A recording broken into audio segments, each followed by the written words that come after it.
기도합니다. 참 좋으신 하나님 감사합니다. 우리로 하여금 하나님의 은혜 가운데에 3월을 살아내게 하시고 또 우리의 삶이 4월을 맞이하여 주의 은혜를 소망하며 생명의 삶으로 진행할 수 있도록 영육의 강건함의 은혜와 능과 복을 허락하시고 오늘도 하나님이 구별하신 복된 날을 기억하고 주의 전에 나와 예배할 수 있도록 은혜 주심을, 생명 주심을, 건강 주심을, 믿음의 능력으로 우리의 걸음을 인도하여 주심을 감사, 찬양을 드립니다. 우리의 예배를 통하여 성삼위 하나님 영광을 받아 주옵소서. 지나온 한 주간의 우리의 삶을 지켜주신 하나님, 세상적으로 참으로 혼란스럽고 염려스러운 큰 일의 산을 넘게 하시고 우리의 우려와 염려와 걱정과 달리 불미한 사건과 사고들이 없이 지나가게 하시고 받아들이게 하시고 앞으로 이 나라가 하나님의 은혜 가운데에 이제 마음을 모아서 난제들을 해결할 수 있는 그런 장으로 인도하여 주신 것을 감사를 드립니다. 사랑하는 주님, 주의 백성들의 삶을 간섭하시고 은혜 가운데 붙들어 주시어서 늘 믿음의 삶을 살아가기에 부족함이 없도록 강건함의 능과 복을 더하여 주시고 봄을 맞이하는 우리의 삶의 현장에 가정과 또 우리의 영적인 삶의 현장이 생명의 기운으로 충만하고 평안으로 충만하도록 간섭하여 주시어서 우리의 육과 우리의 가정의 삶에 하나님의 은혜가 넘치게 하시고 우리의 영적 삶에도 성숙을 이루어갈 수 있는 생명의 능으로 역사하여 주시고 무엇보다도 하나님의 말씀을 좇아 믿음의 삶을 진행해 나가기에 부족함이 없도록 은혜 위에 은혜를 더하여 주시고 생명의 열매를 맺어가는 주의 백성들의 삶이 되도록 도와주시기를 간절히 바라옵고 소원합니다. 사랑하는 주님, 우리의 자녀들을 주께서 기억하시고 영육으로 강건하게 하시고 저들의 삶의 연장에 늘 하나님을 소망하고 말씀을 따라가는 삶에 힘이 있게 하시고 저들이 꿈꾸고 계획하는 일들이 하나님의 도우심의 은혜 가운데에 하나하나 이루어져가는 즐거움과 복이 있는 삶으로 하나님께서 역사하여 주시고 간섭하여 주시고 기도하게 하시고 응답되어지는 복이 있도록 도와주시기를 간절히 바라옵고 소원합니다.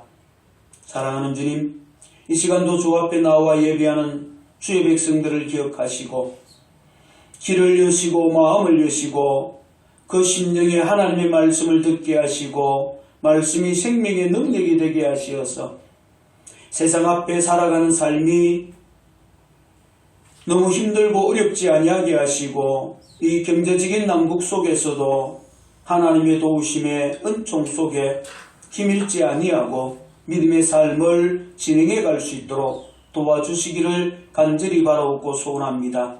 오 나의 아버지 나의 하나님, 건강을 주실 뿐만 아니라 저들의 삶에 필요한 물꼬를 열어주시고 어렵지 아니하도록 간섭하여 주시고 은혜 위에 은혜를 더하여 주시기를 간절히 바라옵고 소원합니다. 무엇보다도 주의 백성들의 사업장을 저들이 경영하는 그 일들을 주님이 기억하시고 평안케 하시고 좋은 일들이 날마다 더해져 갈 수 있도록 도와주시기를 간절히 바라옵고 소원합니다. 모두가 힘들고 어렵다고 말하고 있는 이 경제적 위기와 난국 속에서도 저들의 삶의 현장이 더 큰 위기와 아픔과 어려움 가운데 놓이지 아니하도록 은혜를 더하여 주시고 이기게 하시고 감당하게 하시고 무엇을 하나님 앞에 꿈꾸며 기도하든 하나님의 도우심을 맛보는 믿음의 삶을 살아가기에 부족함이 없도록 은혜 위에 은혜를 더하여 주시기를 간절히 바라옵고 소원합니다. 주님, 이 시간도 자연재해로 인하여서 삶의 터전을 잃어버리고 낭만 가운데 황망한 마음 가운데 근심과 걱정으로 무거운 심령 가운데 있는 이들을 주님이 기억하시고 하나님 앞에 예배해야 될 처소마저 잃어버림 당한 교회들 주의 백성들을 기억하시고 저들을 위로하여 주시되 하나님을 향한 믿음이 무너지지 아니하게 하시고 그 위기와 황망함 속에서도 하나님의 위로와 도우심을 갈망하고 해야 할 일들을 해나갈 수 있도록 믿음의 용기와 삶의 능을 잃어버림 당하지 아니하도록 하나님 힘 주시옵기를 간절히 바라옵고 소원합니다. 그리함으로 저들이 살아가야 될 삶의 현장과 또 다시 일으켜가야 될 복구해 가야 될 그 모든 주변의 환경들을 잘 수습해 가기에 부족함이 없도록 은혜를 더하여 주시고 이 일에 관계되어져 있는 지자체와 또 정부 위에도 하나님께서 지혜를 주시고 더디지 아니하고 신속하게 해야 할 일들을 감당함으로 위기 가운데 황망한 가운데 있는 이들을 더 고통과 아픔으로 내몰지 아니할 수 있도록 주께서 은혜를 더하여 주시기를 간절히 바라옵고 소원합니다. 오 나의 아버지 나의 하나님, 이제 또 이 나라가 큰 숙제를 또 받았습니다. 대통령이 파면을 당하고 새로운 지도자를 세워야 할 일들이 우리 앞에 놓여 있습니다. 미련한 자가 세워지지 아니하기를 원합니다. 얼굴이 두꺼운 자가 양심이 화인 맞은 자가 세워지지 아니하기를 원합니다. 법을 우습게 하는 자가 세워지지 아니하기를 원합니다. 정말 지도자다운 지도자가 세워질 수 있기를 원합니다. 거기에 주의 백성들이 깨어있기를 원합니다. 자신의 이념과 생각에 몰입되어서 정말 하나님의 뜻을 왜곡하고 분별해내지 못하는 미련함과 어리석음에 놓이지 아니하기를 원합니다. 오 나의 아버지 나의 하나님, 내 생각을 내려놓게 하시고 하나님의 뜻을 찾게 하시고 하나님이 세우시는 지도자가 세워지기를 간절히 바라옵고 원하는데 그 세워질 지도자가 우리의 마음에 흡족함이 있기를 원하고 따를 수 있는 이가 되기를 원하고 인정할 수 있는 이가 되기를 원하오니 오 도와 주옵소서. 아직까지 그만한 지도자가 우리 앞에 보이지 아니합니다. 오 나의 아버지 나의 하나님, 이 나라를 불쌍히 여기시고 긍휼히 여기시고 은혜를 더하여 주시어서 정말 누가 보아도 마음이 함께 모아질 만한 이 위기를 나누어진 마음을 하나로 만들 수 있는 이가 세워지게 하시되 하나님을 두려워할 줄 아는 이가 세워지게 하옵소서. 그리하여서 이 나라가 다시 한번 안정을 찾게 하시고 무너진 국격이 회복되어질 수 있도록 은혜 위에 은혜를 더하여 주시기를 간절히 바라옵고 소원합니다. 오늘도 예배 현장에 모인 주의 백성들을 기억하시고 이 종을 붙드시고 주의 영으로 충만케 하시고 하나님의 생명의 말씀만을 증거하기에 부족함이 없도록 은혜 위에 은혜를 더하여 주시고 이전에 함께하지 못한 주의 백성들의 삶과 저들의 마음에 잃어버린 영적 즐거움과 생명력이 회복되어져서 이전에 나와 함께 예배할 수 있는 은혜 위에 은혜를 더하여 주시기를 간절히 바라옵고 소원합니다. 우리 예배를 통하여 성삼위 하나님 영광을 받으소서. 예배하는 거룩한 우리들의 심령에 하나님의 은혜와 생명의 능으로만 충만케 되기를 특별히 소망하옵고 예수님의 이름으로 축복하며 기원하옵나이다. 아멘.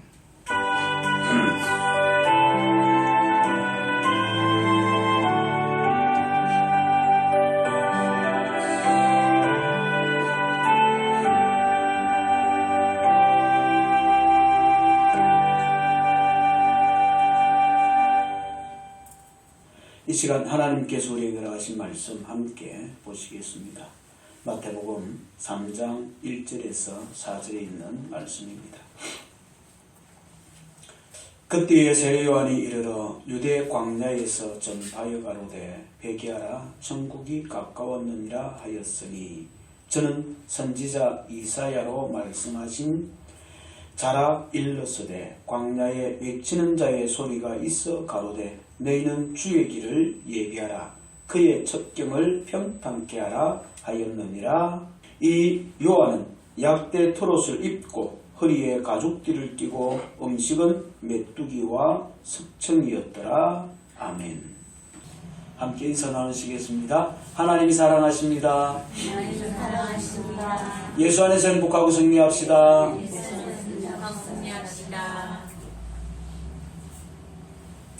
사월임에도 아직 날씨는 차가운 느낌을 줍니다. 환절기이기에 또 건강에 유의하여서 사월도 하나님 은혜 가운데에 믿음 안에서 승리하는 우리의 삶이 되기를 다시 한번 주의 이름으로 축복을 드립니다. 오늘 함께 하나님의 허락하신 말씀을 통해서 은혜 받을 본문이 실려있는 이 마태복음은 아브라함과 다윗의 자손 예수 그리스도의 계보라고 하는 말씀으로 시작을 합니다. 이는 마태복음의 출처와 시작이 구약으로부터 왔음을 선언하는 것이기도 합니다. 하나님의 말씀인 구약과 신약이 동떨어진 별개의 것이 아니라 예수 그리스도로 연결되어 있음을 분명하게 보여주는 것이기도 하지요. 아브라함과 다윗의 자손 예수 그리스도의 계보라 하는 이 말씀으로 마태복음이 시작되어지는 것은 마태복음은 구약으로부터 이어지는 하나님의 말씀, 마태복음의 근간, 마태복음의 뿌리, 신약은 구약을 토대로 하여서 그 역사가 이어져 가고 있다라는 것을 우리에게 분명하게 보여주는 겁니다. 마태복음이 구약과 완전히 분리되어지고 별개의 것이 아니라 신약과 구약은 예수 그리스도로 연결되어져 있는 하나의 하나님의 말씀, 한 권의 책이라고 그렇게 말할 수도 있겠지요. 아브라함부터 시작되는 계보, 즉 이 족보는 이삭과 야곱 그리고 다윗과 솔로몬으로 이어집니다. 결국에는 예수 그리스도로 그 끝을 맺고 있지요. 그러므로 이 계보를 기록하는 것은 창세기 3장 15절에서 말씀하고 있는 여인의 후손, 그 여인의 후손으로 오시는 메시아가 바로 예수 그리스도라는 사실을 분명하게 증거하는 것이기도 합니다. 예수 그리스도로 끝을 맺는 족보 뒤에는 예수 그리스도의 나심은 이러하니라는 말씀으로 시작하는 그리스도의 탄생 기사가 이어집니다. 예수님의 어머니 마리아가 요셉과 약혼하고 동거하기 전에 성령으로 잉태된 것이 나타났더니 라고 하시면서 그리스도 예수의 탄생이 하나님이 계획하시고 진행하신 초자연적인 역사였다라고 성경은 기록하고 있습니다. 나와 같은 인간의 출생 과정과는 완전히 다른 성령으로 잉태된 것이라 말씀하고 있습니다. 이는 모든 인간이 죄인으로 출생한 것과는 구별이 되는 것을 말씀하지요. 나와 같은 인간의 몸으로 예수님이 이 땅에 오셨는데 그 예수님의 출생 과정은 우리의 출생 과정과는 완전히 구별되어 있다, 다르다라는 것입니다. 우리는 인간의 그 자연적 이치와 순리를 따라서 원죄 아담의 죄를 가지고 죄인으로 출생하였지만 예수 그리스도는 인간의 그 자연적인 남녀의 성적 관계를 통한 하나님이 정하신 이치와 순리대로 온 것이 아니라 성령의 잉태, 그 말을 또 다르게 말하면 하나님의 권능과 직권과 능력으로 생명이 여인 마리아에게 잉태되어지게 한, 우리는 과학적으로 이성적으로 이해할 수 없는, 전혀 이해할 수 없죠. 어떻게 그런 일이 가능하냐? 설명할 방법이 없지요. 그런데 하나님이 그렇게 말씀하고 있는 거죠. 예수님의 출생은 그렇다라고. 그래서 예수님은 우리와 다르게 죄가 없다라고 성경은 말씀하는 거지요. 보라, 처녀가 잉태하여 아들을 낳을 것이요 그의 이름은 임마누엘에 하라. 예수는 우리와 같은 인간으로 이 땅에 오셨지만 분명한 것은 죄가 없다라는 사실입니다. 원죄를 가지고 출생하지 않았다라는 거지요. 이러한 예수 그리스도의 탄생은 세상을 혼란스럽고 시끄럽고 혼돈스럽게 만들고 있습니다. 세상은 예수 그리스도의 탄생으로 인하여 엄청난 소동이 일어납니다. 그리스도의 탄생을 두려워하는 세력들은 그때를 기준으로 하여서 2살부터 그 아래, 예수님이 이때쯤 탄생했다라고 한 동방박사의 얘기를 잘 추론해서 이날쯤이겠다라는 그 기점해서 그 위에 2살 그리고 그 아래까지 태어난 사내 아이들은 다 죽이는 참으로 엄청난 살인을 자행하는 것을 봅니다. 그로 인하여 성경은 남아에서 슬퍼하며 크게 통곡하는 소리가 들리니 라고 세상이 예수 그리스도의 탄생으로 인하여 얼마나 소론스럽고 곤란하고 혼돈스럽고 어려웠는지 그때의 상황을 설명을 합니다. 이처럼 예수 그리스도의 탄생으로 인한 세상은 혼란스럽고 시끄러운 상황입니다.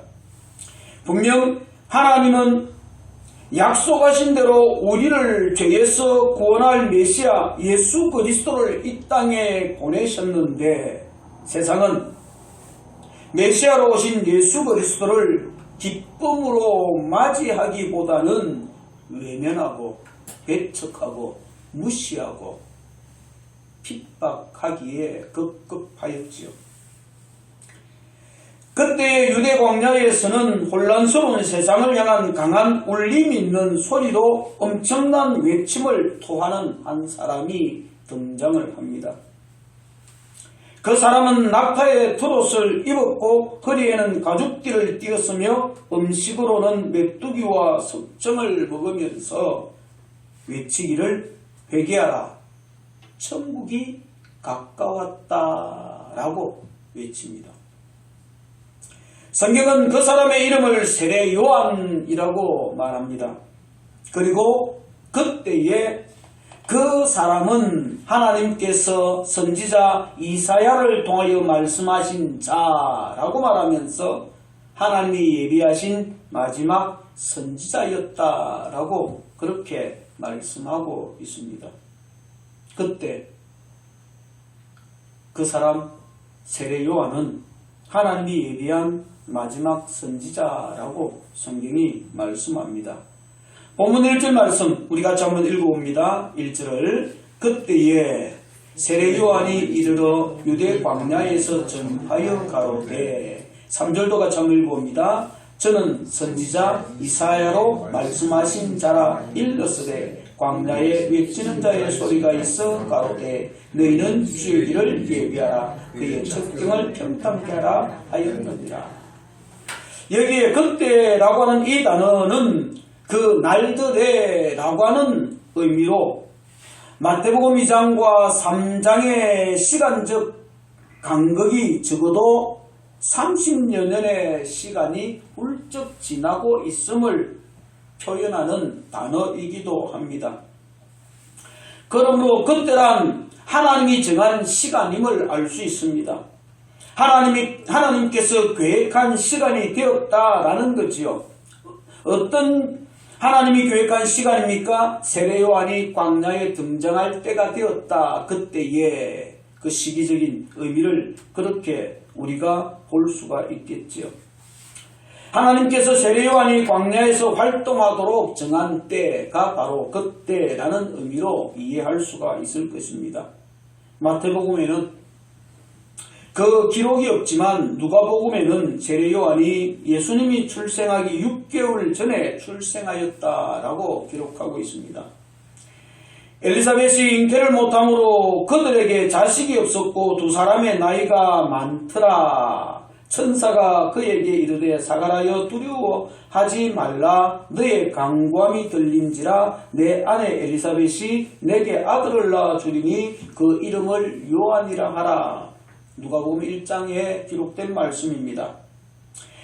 여기에 두 사람의 나이가 많더라고 하는 이 표현은 아브라함과 사라처럼 자녀를 생산할 수 있는 능력을 상실한 상태를 의미합니다. 창세기에도 보면 아브라함과 사라가 나이가 많더라라는 표현이 나오는데 이 표현과 오늘 본문에 저들이 나이가 많더라라는 표현이 같은 표현이라는 거지요. 아브라함과 사라가 나이가 많았다. 그리고 또 한 표현을 보면 경수가 끊어졌다라는 표현도 있지요. 그리고 이 엘리사벳과 사가랴가 나이가 많더라 라고 말씀하고 있습니다. 그럼에도 그들은 하나님의 특별한 섭리와 은혜로 아들을 얻었다라고 성경은 공히 기록하고 있습니다.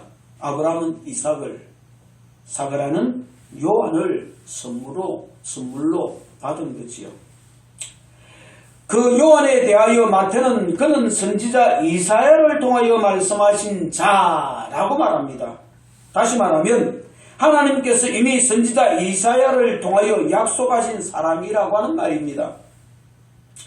그러므로 세례 요한의 출생은 하나님께서 계획하시고 섭리하신 은혜의 증거임을 알 수가 있습니다. 세례 요한이 단순히 그냥 출생한 것이 아니라 이사야로부터 이미 예언되어 있었고 약속되어 있었던 사람이 요한이었다라고 말할 수 있죠. 그렇습니다. 선지자 이사야가 외치는 자의 소리여 이르되 너희는 광야에서 여호와기를 예비하라고 말한 그 사람이 바로 마태복음에서 말하고 있는 광야의 소리.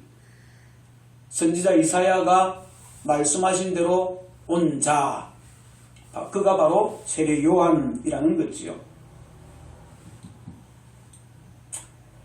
사막에서 우리 하나님의 대로를 평탄케 하라고 이사야가 말씀하신 그 약속의 성취가 바로 이 요한이라고 말하는 거지요. 하나님은 언제나 자기 백성을 지키고 보호하기 위해 계획하시고 미리 준비하며 사람을 통해 그 일을 성취해 가시는 분이십니다. 우리처럼 어떤 때로는 즉흥적이고 계획 없이 어떤 일들을 하는 것이 아니라 하나님은 언제나 미리 계획하시고 준비하신다. 우리는 앞날을 모르지만 하나님은 앞날을 다 아시기에 미리 준비하시고 사람을 통해서 그 일을 또 이루어 가신다라는 거지요. 요셉을 준비하신 하나님은 야곱과 그 가족을 애굽의 울타리 안에서 평안한 삶을 살아가게 하지 않았습니까? 혹시 여러분 창세기의 말씀이 머리에 기억되어집니까? 그려집니까? 큰 7년에 6년이 있을 때에 그 주변의 사람들이 다 굶어 죽는데 애굽에는 먹을 것이 풍족하잖아요. 요셉이 애굽의 총리로 있었어. 하나님께서 요셉을 다른 얘기를 다 하면 복잡해지니까 그냥 간단히 생략하고 요셉을 애굽의 총리로 세워가지고요.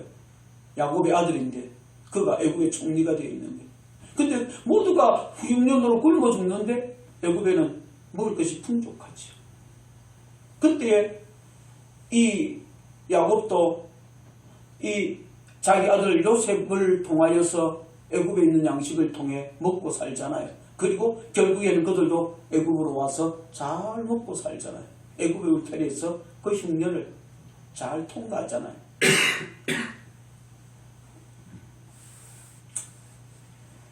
야곱과 그 12아들을 통해 이스라엘이라고 하는 한 민족이 애굽의 울타리 속에서 형성되게 하잖아요. 하나님이 요셉을 준비하여서 그 일을 이루어 가셨다라는 것입니다.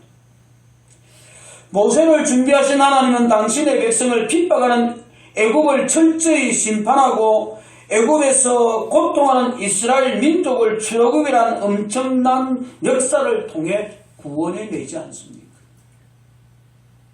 애굽에서 노예 생활하고 고통하는 이 이스라엘을 구원하기 위해서 하나님은 모세를 준비하십니다. 남자아이가 나면 다 죽임을 당하는 그때에 하나님은 모세가 그의 어머니 요벳을 통하여서 지켜주고 보호하게 하시고 바로의 딸 공주를 통하여서 그 생명이 잘 보존되게 하시고 때가 되면 그를 애굽의 이스라엘의 지도자로 세워서 이스라엘을 애굽에서 구원해내는 도구로 쓰잖아요. 그리고 가나안으로 인도하는 일을 진행하지 않습니까?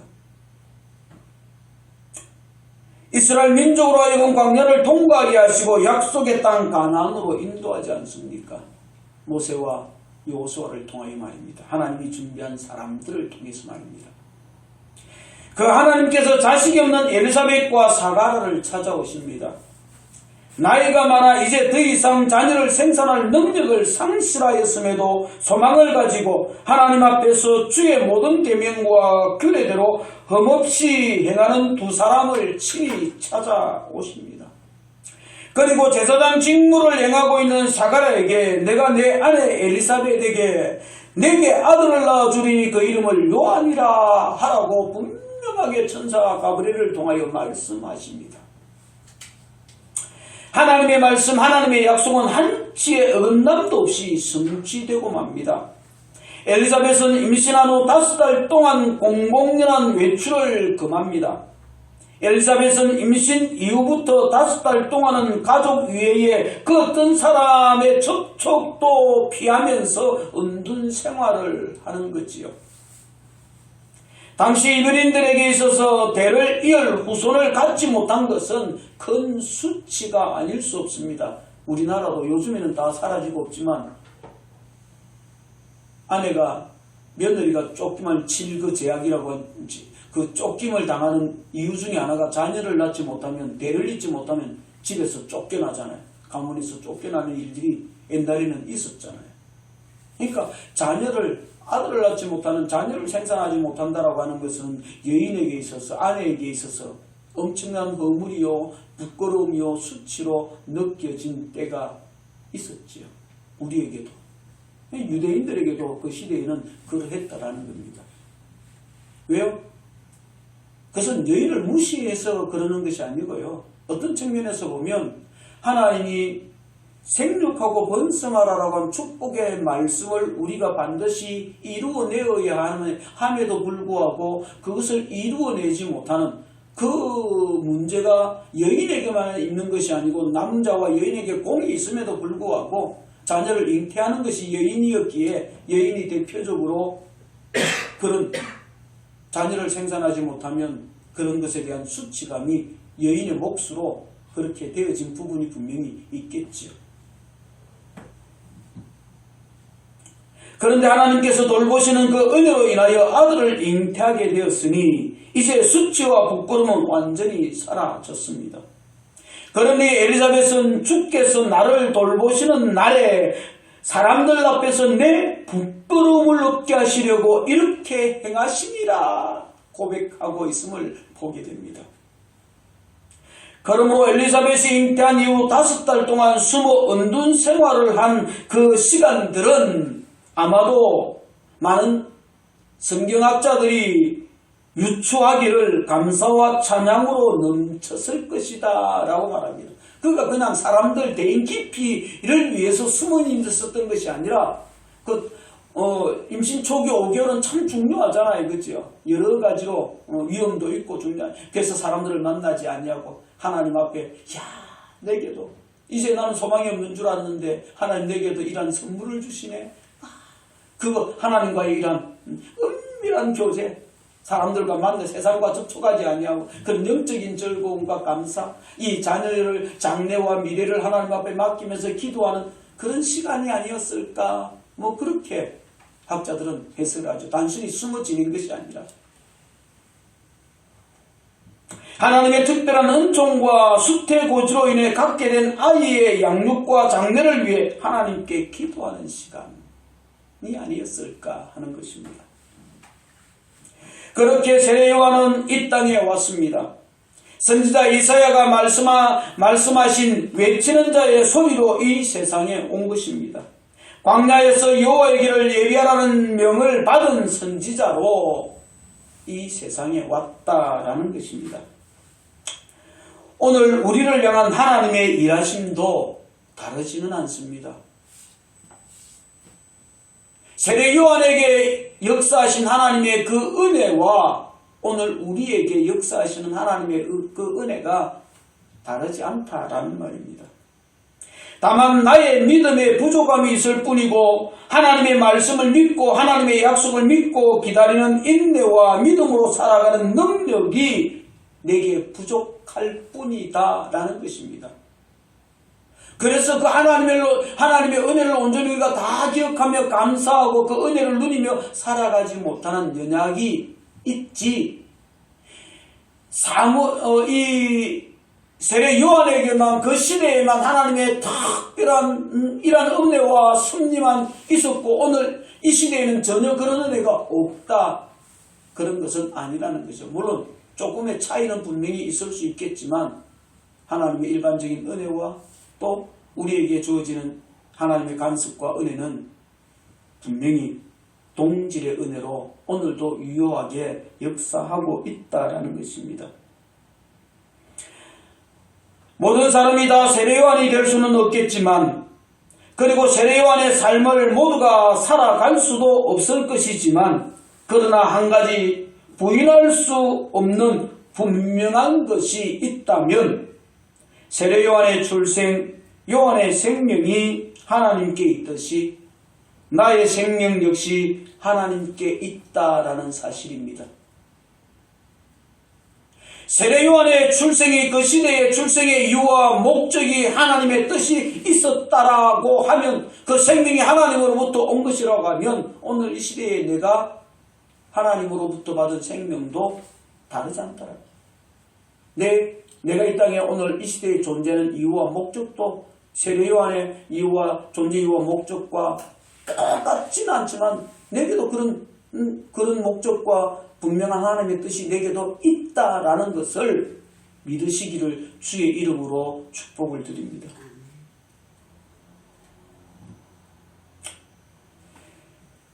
세례 요한의 생명이 하나님께 있고 생명의 주인이 하나님인 것처럼 나의 생명이 하나님께 있고 나의 생명의 주인 또한 하나님이시다라는 것입니다. 그때 그 사람 세례 요한은 하나님이 디자인한 인생을 이처럼 살아갔습니다.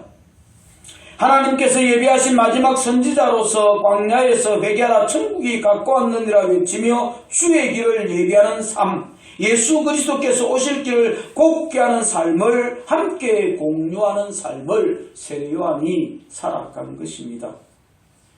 세례 요한이 하나님이 디자인한 인생을 살아가고 있는 것처럼 우리 또한 하나님이 디자인한 인생을 살아가고 있다라고 하는 것은 다를 바가 없는 것이다 라는 사실을 우리는 믿고 그 믿음 가운데 살아가야 할 것이고 세례 요한에게 주어진 삶의 의미와 목적이 있듯이 앞서 말했던 것처럼 내게 주신 하나님의 삶의 이유와 목적이 무엇인지를 우리는 찾고 그것을 조차 살아내는 은혜의 삶을 살아가야 할 것입니다.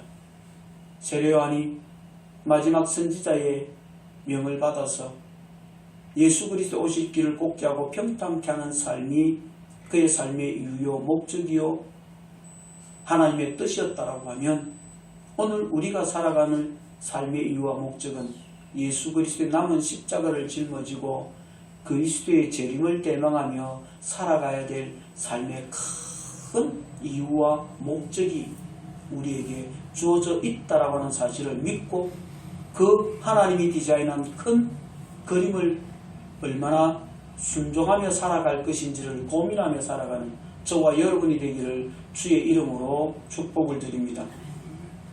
이처럼 그때의 그 세례 요한은 하나님이 보낸 마지막 선지자 그리고 하나님 디자인의 인생을 살았습니다. 그 삶은 광야에서 외치는 자, 복음을 전가하고 예수 그리스도의 적경을 평탄케 하는 삶이었다라고 성경은 말합니다. 3절을 우리 다시 한번 읽어봅니다. 저는 선지자 이사야로 말씀하신 자라 일러서되 광야에 외치는 자의 소리가 있어 가로되 너희는 주의 길을 예비하라 그의 적경을 평탄케 하라 하였느니라. 성경 어디에도 세례 요한의 유년 시절에 대한 기사가 기록된 것이 전혀 없습니다. 다만 아이가 자라며 심령이 강하여지며 이스라엘에게 나타나는 날까지 빈들에 있으리라 라고 하는 기록만 남겨져 있습니다. 이는 세례 요한의 성장 모습과 선지자로서 훈련받는 모습을 함축적으로 보여주는 내용이기도 합니다. 요한은 다른 아이들과 마찬가지로 정상적인 성장 과정을 거치며 자랐습니다. 그리고 육체적인 성장과 아울러 영적인 성장도 함께 진행되었음을 분명하게 보여줍니다. 그런데 여기에 자라며 그리고 강하여지며 라는 단어의 원어적 표현에는 분명한 시제의 차이가, 태의 차이가 있음을 보여주고 있습니다. 하나는 능동태 미완료로 또 다른 하나는 수동태 미완료가 사용되고 있다라는 것입니다. 자라며 라는 단어 이는 능동적으로 자신이 자라는 것처럼 자라며 라는 단어를 사용하고 있다라고 하면 강하여지며 라는 이 단어에는 수동, 자신이 아니고 타에 의하여서 강하여지는 것으로 표현되어지고 있다라는 것입니다. 이 두 단어가 이같이 대조를 이루는 것은 육체적 성장은 자연적으로 일어날 수 있는 것이기에 능동태 미완료를 사용하고 있지만 영적인 성장은 성령의 도움이 없이는 불가능한 것이므로 수동태를 사용하고 있다는 것입니다. 육체적인 도움은 우리가 밥을 먹고 우리가 얼마든지 우리가 할 수 있는 것이지만 우리의 능력으로 해낼 수 있는 것이지만 강하여지며 이 영적인 성장, 나의 내면의 성장 이것은 하나님의 도움이 없이는 불가능. 내 수고와 내 노력으로는 이루어낼 수 없는 것이기에 그 강하여지면 반드시 외부적 하나님의 은혜의 작용이 있어야 한다. 그 은혜의 작용으로 그가 그 자신이 강함을 이루었다라고 말하지 않고 그가 강하여져 갔다 졌다라고 자신이 강해진 것이 아니라 타에 의하여서 외부에 의해서 강해졌음을 말씀하는 것이요. 이와 같은 육체적 영적 부분의 균형 잡힌 성장은 예수님의 성장 과정이나 사무엘의 성장 과정도 유사하게 보여지고 있는 모습이라고 성경은 기록합니다. 하나님께서 세례 요한을 자라게 하신 것입니다. 육신을 자라게 하시고 심령을 강하게 하신 것입니다. 유대 광야에서 회개하라 천국이 가깝노라 외치는 소리가 되기 위해 거기에 필요한 성령의 도우심, 하나님의 영적 은혜가 그에게 주어졌음을 분명하게 말씀하고 있는 것을 깨닫게 됩니다. 그리고 그 일을 통하여 주의 길을 예비하게 하고 그리스도 예수께서 오실 길을 곱게 하는 그 수고는 세례 요한의 능력만으로 가능한 것이 아니고 하나님의 은혜가 필요하고 그 은혜가 그 현장에 공급되고 있음을 말씀합니다. 이는 우리가 살아가는 삶의 현장도 마찬가지겠지요. 내가 먹고 마시는 것은 내 수고, 내 능력으로 얼마든지 가능한데 내가 하나님 앞에 예배하고 그 은혜를 누리며 내 영적 즐거움을 누리고 영적의 성숙을 이루어가는 것에 하나님의 은혜, 하나님의 도우심이 없이는 불가능. 그러므로 여러분이 신앙을 해오면서 여러분의 믿음이 자라가는 것에 하나님의 도우심이, 하나님의 은혜가 있었음을 고백할 수 있어야 하겠지요. 여기에 유대 광야는 서해 서쪽 지역과 요단 주변의 저지대를 포함한 지역으로 사해 서북 쪽에 집단 생활하던 굽난 공동체 근처라고 기록되어지고 있습니다. 또한 광야는 문자적으로 사람이 살지 않는 황량한 곳을 말합니다. 고독하고 쓸쓸한 곳이지요. 적막하고 황량한 곳입니다. 이는 지금 세상의 영적 상태, 곧 죄 가운데 있는 인간들의 영적 상태를 표현한 그런 내용이 아닐까 그렇게 생각되었습니다. 왜 그러냐면 회개하라 천국이 가까웠느니라는 이 외침이 사람이 없는 곳에서 외칠 이유가 없지 않습니까? 그렇잖아요. 사람이 들으라고 외쳐야 되는 건데 유대인이 듣도록 외쳐야 되는데 광야에서 외쳤다라는 것은 광야는 사람이 없는 곳인데 의미가 없잖아요. 그러므로 이 광야는 상징적인 의미다. 사람이 없는 눈에 보이는 그 외형적인 광야를 말하는 것이 아니라 인간의 신념을 말하는 것이 아닐까 그런 생각을 해보는 거지요. 그리고 전파라고 하는 이 단어는 계획손이라고 하는 단어인데 이는 율법이나 왕의 명령을 분명한 목소리로 외치는 것입니다. 그러므로 세례요한이 회개의 메시지를 전파하는 것은 단순한 설교의 차원이 아니라 하나님에 의해 임명을 받아 그 명령을 선포하는 하나님의 전령의 역할을 하는 것을 말하는 것입니다. 그렇습니다. 세례요한이 광야에서 지금 외치는 자의 소리로 회개하라 천국이 가까웠느니라고 외치는 이 외침은 자기 열정으로 하는 것이 아니라는 것입니다. 자기 감정으로 하는 것이 아니라는 것입니다. 자기 의문이나 자기의 의기나 이런 것으로 하는 것이 아니라는 것입니다. 철저히 조금 극단적으로 과장해서 표현하면 나는 하고 싶지 않은데, 나는 하기 싫은데, 나는 힘들어서 그거 하기 싫은데, 나는 안 했으면 좋겠는데, 그래서 나는 자꾸 엉덩이를 빼고 뒤로 뒷걸음질 치는데 하나님의 영이 감고 나서 나를 끌어서 몰아붙여가지고 내 입을 열고 외치게 하는 것이다. 내 의도와는 상관없이 하나님의 영이, 하나님의 명령이, 하나님의 강권하신 말씀이 이것을 외치는 것. 그 하나님의 권위 앞에, 하나님의 권위 앞에 딱 사로잡힘을 당하여서 그 권위로 인하여서 외치고 있는 것. 그것을 의미하는 것이요. 그 메시지의 내용이 회개하라, 천국이 가까웠다는 것입니다.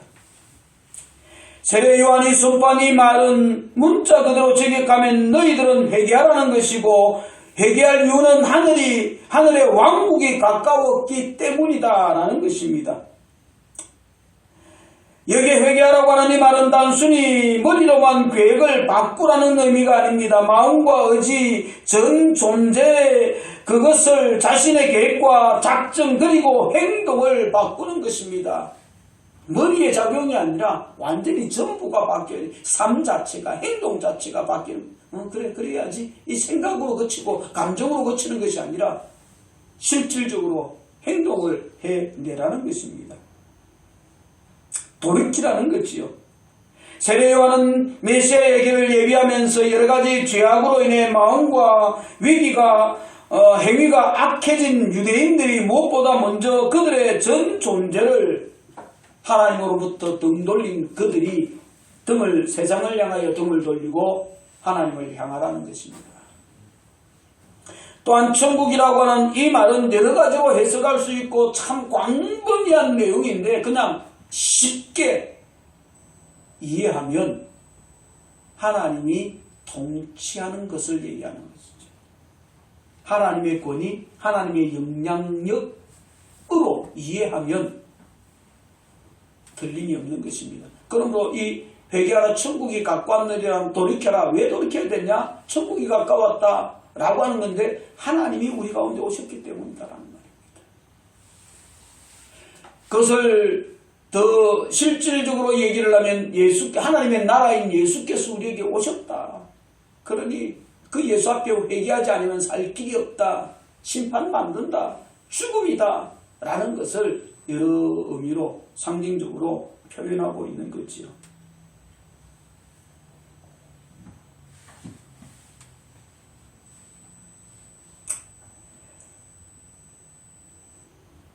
세례요한은 이같이 하나님으로부터 회개하라 천국이 가까웠느니라고 하는 놀라운 복음을 전가하는 일을 부여받았고 그 일을 행하기 위하여서 광야에 서 있습니다. 마치 선지자 엘리야가 연상되어지는 모습으로 세례요한은 낙타토롯을 입었고 허리에 가죽띠를 띠었고 그렇게 하나님의 말씀을 선포하기 위해 썼습니다. 이러한 세례요한의 형색은 가난한 자들, 광야에서 고행하는 자들이 보편적으로 입는 의복을 갖춘 것입니다. 화려하지 않은 형색입니다. 사치스러운 모습이 전혀 없습니다. 과욕을 전혀 부리지 않았습니다. 몸을 보호하는 데 필요한 최소한의 것만 소유하고 있을 뿐입니다. 그리고 음식은 메뚜기와 석청이라고 말합니다. 야생꿀, 사람이 가꾸지 않은 바위나 바위 틈 혹은 땅 위에 있는 야생벌들이 만들어낸 꿀, 인간에게 피해를 주는 종류의 메뚜기를 음식으로 섭취하고 있습니다. 이러한 세례요한의 음식은 보통 사람들의 일상적인 주식이 결코 아니지요. 광야에서 살았던 요한의 주식일 뿐입니다. 사는 장소, 입는 의복, 그리고 먹는 음식에까지 다른 사람들과 구별되었던 것은 일상을 초월한 삶을 요한이 추구하고 있는 것 아니겠습니까? 오직 하나님께 받은 말씀을 전하는 일에 전념하기 위해 거기에 거추장스러웠던 것들, 방해되어지는 것들을 다 단절시켜 였음을 우리에게 보여주는 것 아니겠습니까?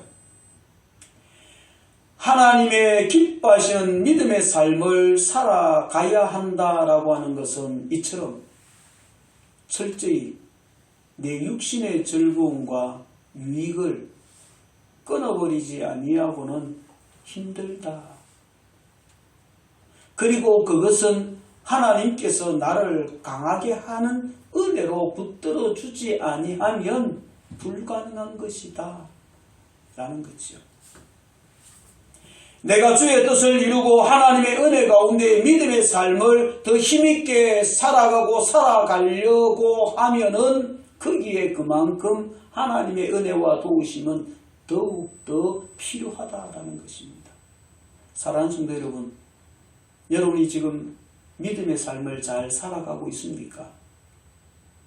내 육신의 즐거움과 유익보다는 하나님의 은혜를 추구하고 믿음의 삶을 더 힘있게 살아가고 있습니까? 그 삶이 점점 확대되어져 가고 있습니까? 그렇다라고 하면 하나님의 은혜가 이전보다 더 내게 크게 역사하고 있다라고 하는 증거일 것입니다. 또한 부인할 수 없는 것은 그만큼 내가 수고하고 있다라고 하는 것도 반증하는 것이기도 하겠죠. 왜요? 많은 것을 단절시켜 버렸으니까. 나의 일상을 포기한 것, 나의 육신의 즐거움을 포기한 것이기 때문입니다. 그러나 모두가 이 요한처럼 살 수는 없겠지요. 하나님이 또한 그것을 요구하는 것도 아닐 것입니다.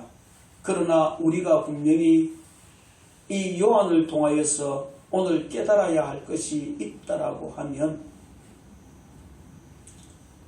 내가 하나님의 뜻 가운데 살아가기 위하여서 더 많이 내가 정리해야 될 것이 무엇인가 하는 것을 한번 돌아보고 하나님 앞에 기도해야 하는 부분은 분명 있을 것입니다.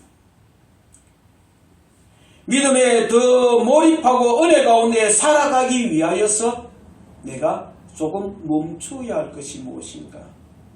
끊어야 할 것이 무엇인가? 포기하고 단절해야 할 것이 무엇인가?